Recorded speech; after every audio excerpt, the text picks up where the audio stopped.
Hello everyone, my name is Isabella Velasco and today I'm going to present my research about speaking and pronunciation as a fundamental language skill.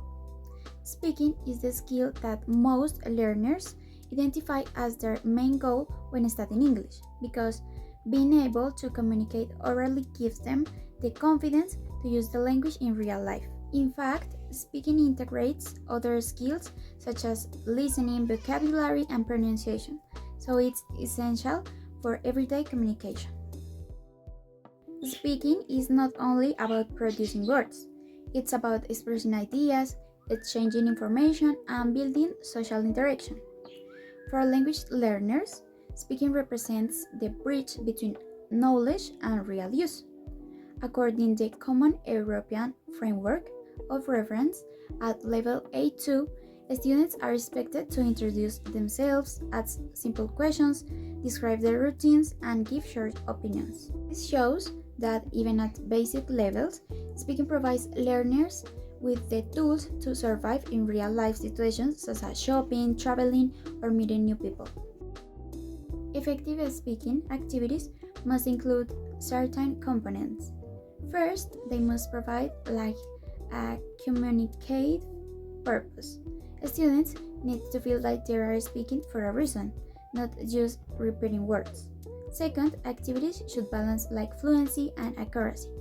Learners need fluency to communicate naturally, but also accuracy to be understood. Third, interaction is very important. Students must speak with one another, not only with the teacher. Finally, teachers must give feedback and support to encourage participation and correct mistakes in a constructive way. There are several approaches to teaching speaking. The most effective ones are communicative and learner-centered. Instead of memorizing dialogues mechanically, students should engage in simulations and real-life tasks. Pair work and group work are essential because they give every learner more speaking time. In addition, integrating IC tools such as online role plays, voice recording apps, or platforms like FieldGrip can increase motivation and allow students to practice outside the classroom. Let me share 3 examples of activities. Learners act out real-life situations such as ordering food in a restaurant or asking for directions. This helps them practice functional language. In this activity, each student has incomplete information and must talk to a partner to complete the task. For example, one has the bus schedule and the other has the missing times.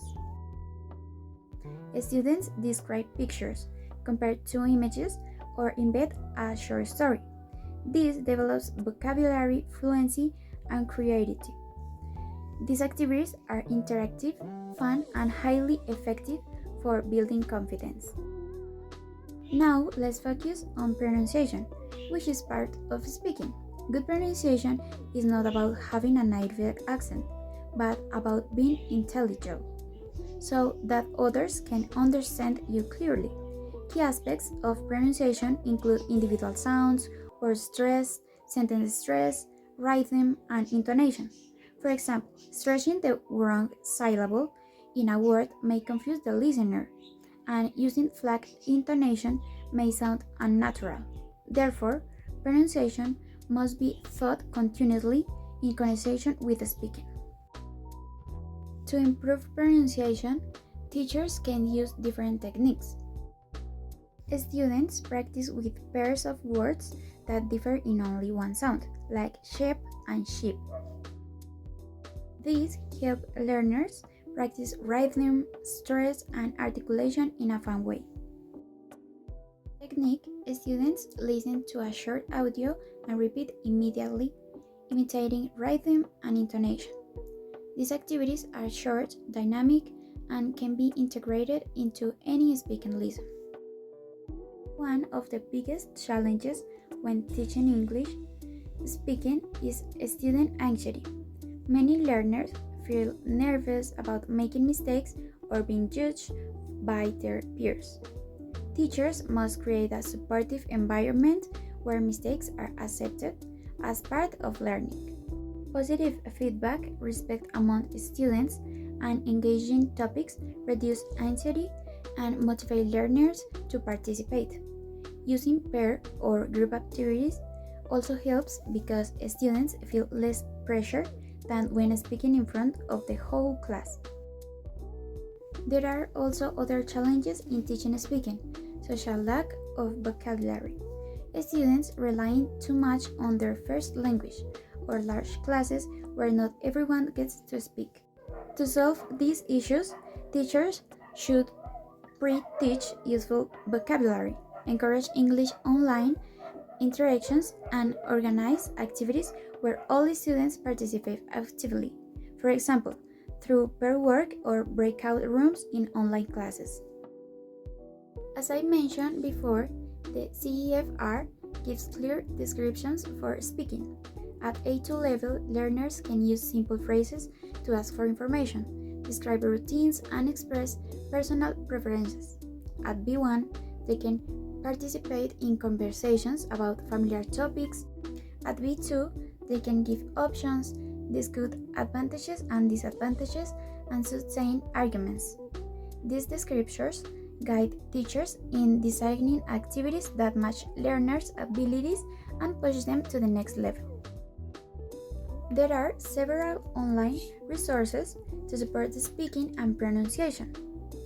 The British Council website offers ready-made lessons plans and interactive tasks. ISL Collective provides worksheets and speaking activities created by teachers worldwide.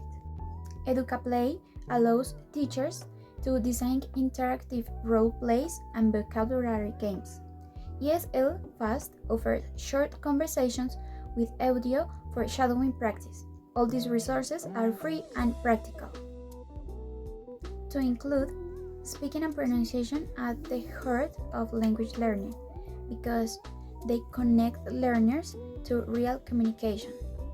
Teachers should design activities that are interactive, purposeful, and supportive, while also interacting pronunciation naturally into the lesson. When students gain confidence in speaking, they not only improve their language skills, but also open the door to new personal, academic, and professional opportunities.